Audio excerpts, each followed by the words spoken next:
Greetings, sir and sirettes, and welcome back to From the Depths with me, Lathrix, and of course, welcome to the episode in which we attack the Steel Striders, our next enemy before we move on to either the Twin Guard or the Scarlet Dawn. Now, the Scarlet Dawn are considered by most to be the last faction. They are incredibly powerful and heavily updated in the recent mega update to From the Depths, and so I am honestly terrified of them. There are certain designs which have some notoriety, such as the Singularity and the Nightmare, both of which I have no idea what they are or what they do. Either way, definitely a faction that's going to be a lot of fun to kill and be killed by. Now, the thing is with the Steel Striders, we have one of their main fortresses right here, which is bizarre to me. They don't really have that much space, considering they are taking up this section here along with the Twin Guard, but I just can't believe that that is the end base. Either way, I guess we will find out very soon. And I have something special for them. Here we go, fully healed up and ready for a bit of test combat, the unfinished replacement for the Bloodthirster, and sadly, we are still getting that shadow glitch. I may simply reload the game without shadows for the future, because now it's just getting really irritating. Either way, this is the Medringard, a very expensive, super tanky aircraft, which will be replacing both the World Eater and the Bloodthirster, although mostly the Bloodthirster. It sadly doesn't have lasers, but it does have a very nasty particle cannon on the front. It has two advanced cannons, much more powerful than those on the World Eater, and it has a load of torpedoes and cruise missiles ready. It has strength 10 shields all along the front, and strength 5 along the side, making its front very difficult to actually kill. It has laser defense systems, and ultimately, it's not the most aggressive, but it is certainly the most defensive craft I have ever built. It can fly on as little as 15% health if the right things are removed. It has a lot of excess engine power, a lot of excess thrusters, and loads of rotor blades on the inside. That's why it looks a little bit rocky. It has 3 different systems trying to keep this thing in the air. Honestly, I'm kind of proud of it, and it only took me 3 attempts to actually build, and like I say, it's not quite done yet. The back section here isn't finished. I would like some extra weaponry on the side, but I want to do some test battles. It is pretty big, coming in at just over 35,000 volume, but I thought that was fair, mostly because a lot of the godlies we've been fighting are between 35 and 40,000 volume anyway. So consider this the Lathrixian godly version. And finally, before we get into our first battle against some Onyx Watch rebels, which I accidentally flew into a moment ago, a few of you may have been asking, where on earth does that name come from, the Medringard? The Medringard is a fortress world within the Warhammer 40k universe, within the Eye of Terror, which is a rift between the material universe and the warp being where Khorne and all those lovely darknesses hide.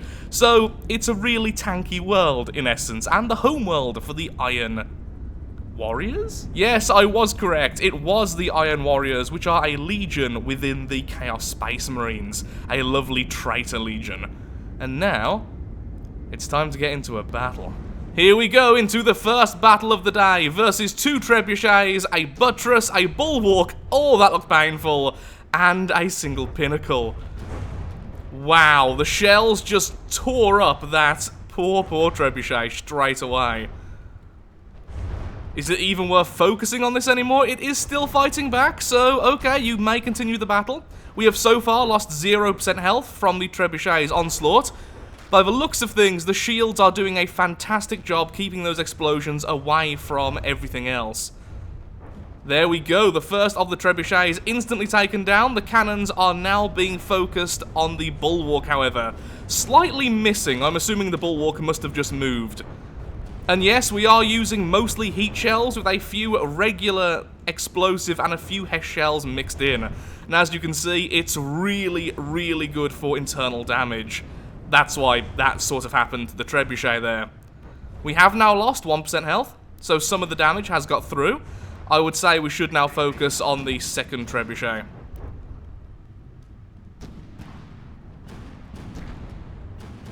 The guns aren't firing as reliably as I was hoping. Perhaps the advanced cannons need a little bit of a rework. Yet the shields are still doing an absolutely fantastic job. The explosions are just too far away to really do all that much. Sadly, none of those got through to the weapon there, but hopefully some of the next shells can. There we go, yeah, one of them got through, and by the looks of things, took out its ammo storage.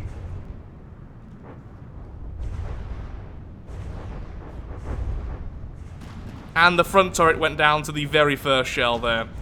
I think the shells are a little bit too slow. Any movement by the enemy is very handily dodging the shells, so anything with a lot of speed could probably do very well against our vessel at the moment. Okay, now go ahead and focus on the bulwark. Still only 2% health down, and incoming the front cruise missiles. There are a set of front ones, which are these, and then a set of top ones. These ones are significantly larger and do, as you can see, a lot more damage.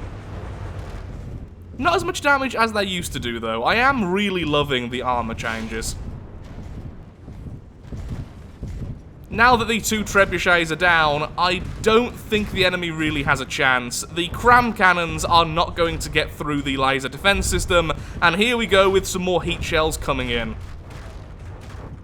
A little bit off again. I really need to have a look at that, why it doesn't seem to like focusing on the center of the enemy. Do I not have... I might not have the targeting system set up correctly to target the vulnerable parts of the enemy. Aim point selection was what I was thinking of then. Yeah, the turrets have all been taken out, the internals of the bulwark going everywhere. Heat shells aren't very good at absolute massive amounts of damage, but they are very good at very quickly disabling an enemy. Although, I am finding HESH shells to be way better than they used to. Yep, all shields are still perfectly operational, just having a quick check. Just a little bit of armor being removed from the side there. That's where the damages came from. I definitely don't have aim point selection set up correctly, because that is really weird. But I suppose this was a bit of a debugging battle, and I've seen a few things I do want to change, and hopefully we can change them before the next fight. Certainly doing a lot faster than the Bloodthirster, although I really do wish I was using a laser. A laser would make this thing so much more powerful.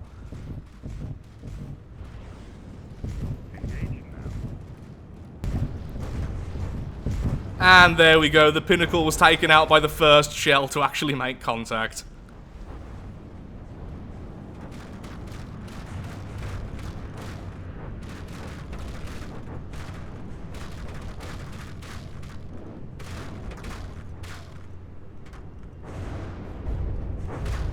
Torpedoes landing at the bottom there. The torpedoes aren't particularly powerful, but they are very fast and they are very agile. But they are certainly lacking on sheer firepower. At least they look pretty though when they explode. Such a large explosion for honestly not all that much damage.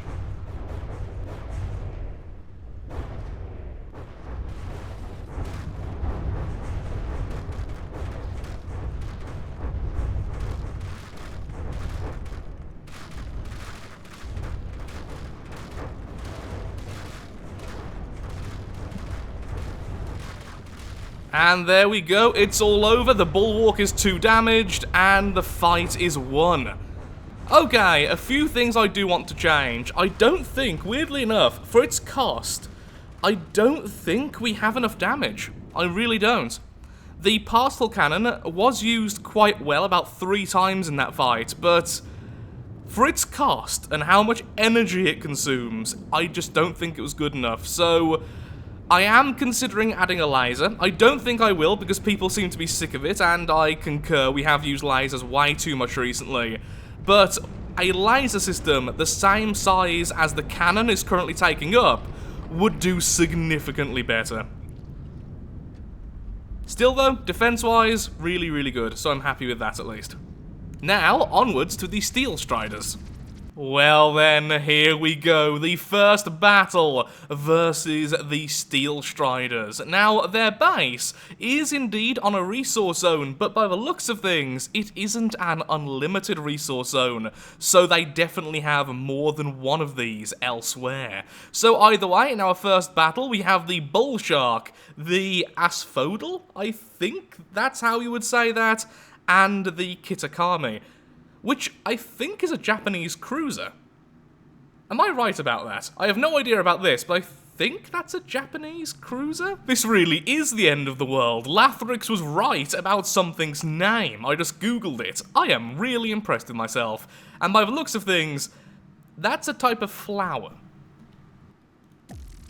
And so we begin. Let's see then what the enemy has in store for us. I'm hoping not lasers, although we do have some smoke dispensers. Not enough to really fight off a swarm of them. Okay then, so these are the enemies. And yep, they do look like the Steel Striders of old. Very, very militaristic and very, very sleek. Lovely. Is that a rail? Oh, it's such a tiny little railgun. That's so cute. You're going to be a nuisance, I know that already, and you are the Bull Shark. So what makes you so special then? Because you're pretty big, you're pretty expensive, but I can't see. Oh, yes I can. You are a missile swarm. That's what makes you so special. These two don't look too threatening. You look more annoying than anything, so I think we just focus on the Bull Shark.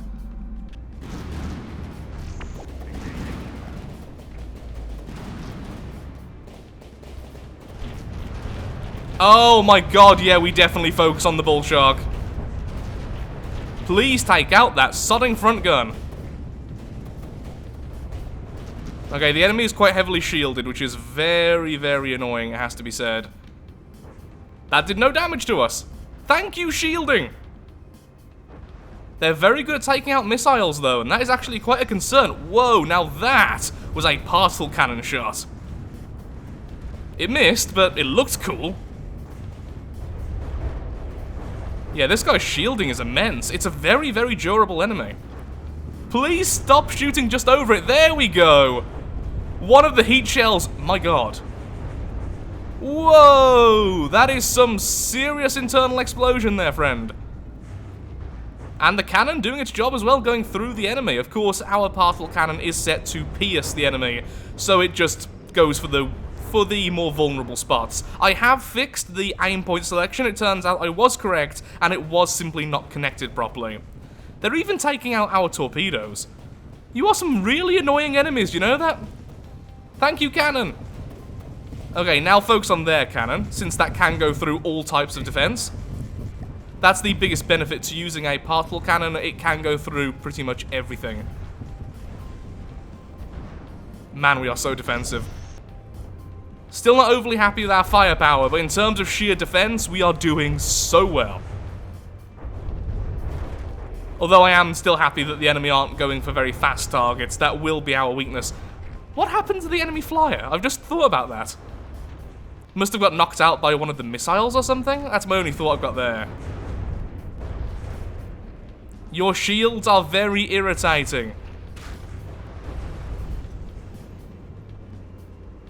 Oh, that's cute at the back.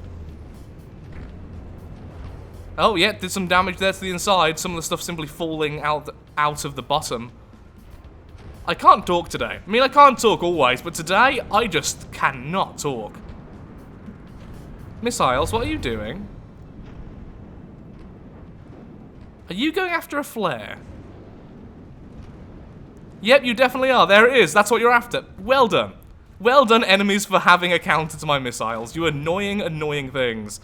Finally, some internal damage there from the shells. Once again, if I had a laser, I would be so much happier. Just to hit the smaller ships. What do you guys think? Should I add a laser to this thing? Or should I leave it as it is? A big reason, of course, that we're not hitting the target all the time as well is because we are staying between 2,000 and 2,100 meters away from the enemy. Shell is too long for shell rack and cannot be accepted. That's not true? That can't be true. You're firing your shells. You have shells. Yep, and... yeah, you're just not loaded right now because you're preparing the next attack. There we go, the Bulldog is now completely destroyed, and now we're just moving on to the two final remaining smaller vessels, which seem to be heavily crippled anyway. So it turns out I had actually been a little bit of a dum-dum, and we were moving a little bit too far away from the enemy. This is why the missiles were dropping a bit earlier and such things. Rather than 2,100, we were going about 2,800 away from the enemies. So, my fault.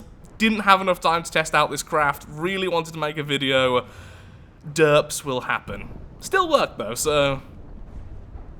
come on, little missiles, I believe in you. You can do it. You can do it. It's like a fish. Go, Deathfish. No! What was up with that? Hit the damn thing. Yay! Okay, the first battle went pretty darn well, even with the derps. Okay, drawing out the enemy, let's see what we are fighting against. Okay, I didn't expect that naming. The Toad, the Toad, the Toad, the Toad, the Toad, and the Toad. What on earth are you? You're tiny, actually. Oh no, you're tiny flyers. Well, poop. Okay, let's just get ready for this battle.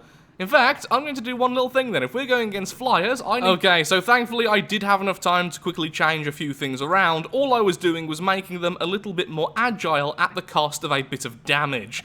Even though I have been complaining about the lack of damage on the Medrengard, I still want the missiles to be a counter to things which get a little bit too close. And the top missiles were especially for that, but they just seemed a bit sluggish in the last battle.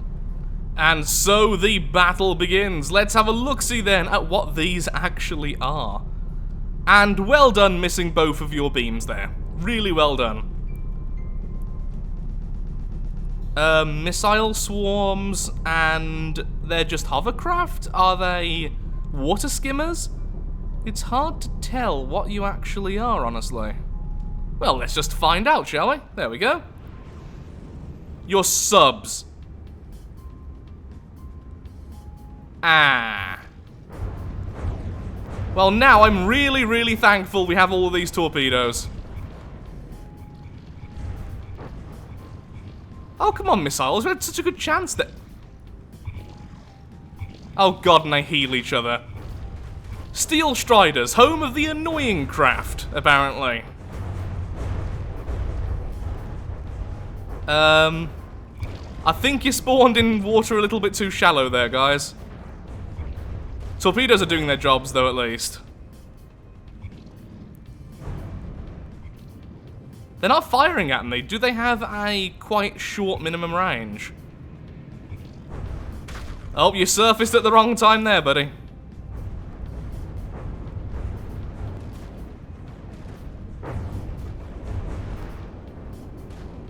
You tried. You tried.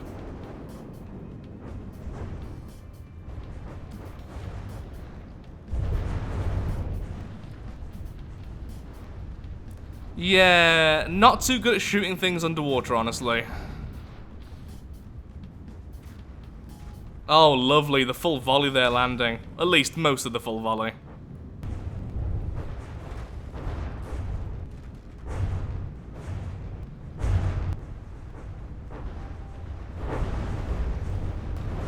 Finally, the cannon doing something there, hitting something a few times.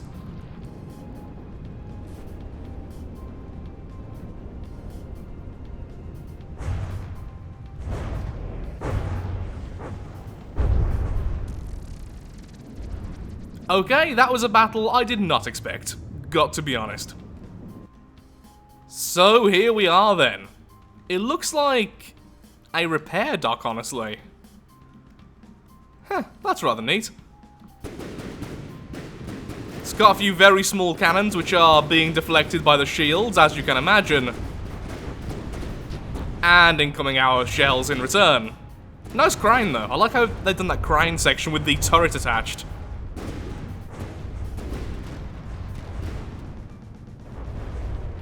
How do I always take damage? I'm in a room surrounded by heavy armor, and yet I always take damage.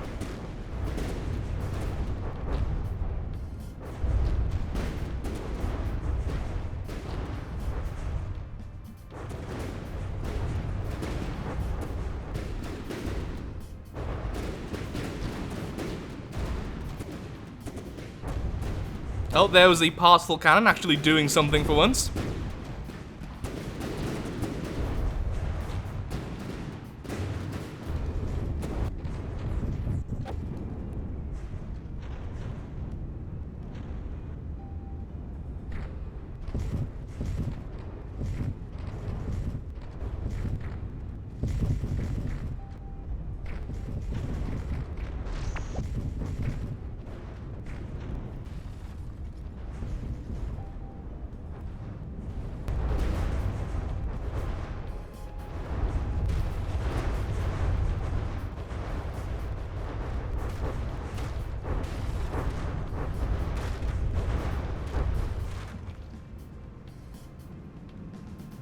And there we go, 2 damaged. The first fortress is down.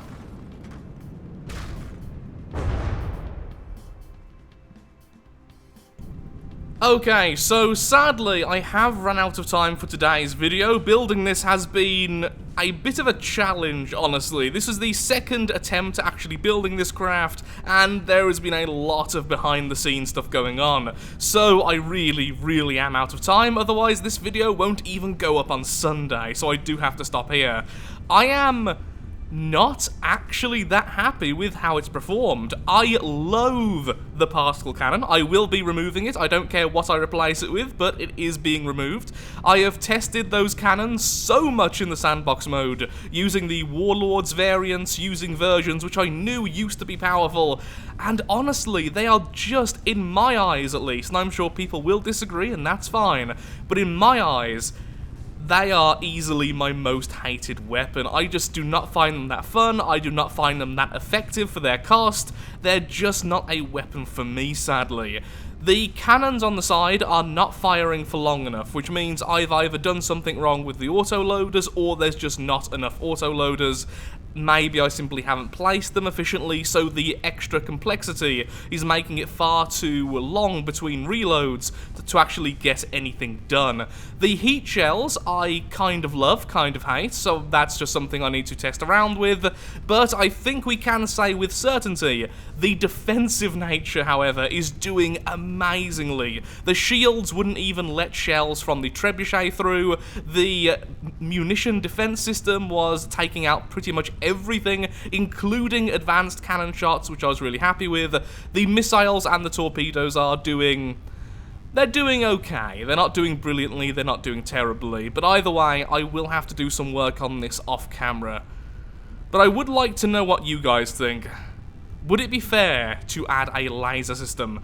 It would take up less energy than our current particle cannon, and it would be significantly more effective. So with that, if you have enjoyed the video, then of course, likes, favourites, shares, comments, all that good stuff, helps out me, helps out the channel, and most importantly, shows that From the Depths is a series you wish to see continued in the future. So please tell me, what do you think about the Medrengard, and what do you think about me adding a laser system? I'm very on the fence about it. I do love the idea of it, but also we have overused it quite a bit, although that would mean this craft is using a lot of different weapon systems. I also pretty much know what I'm going to do with the torpedoes, making them a little bit more agile and actually giving them a few different systems to make them track the enemies a lot better. Thank you for watching, and goodbye.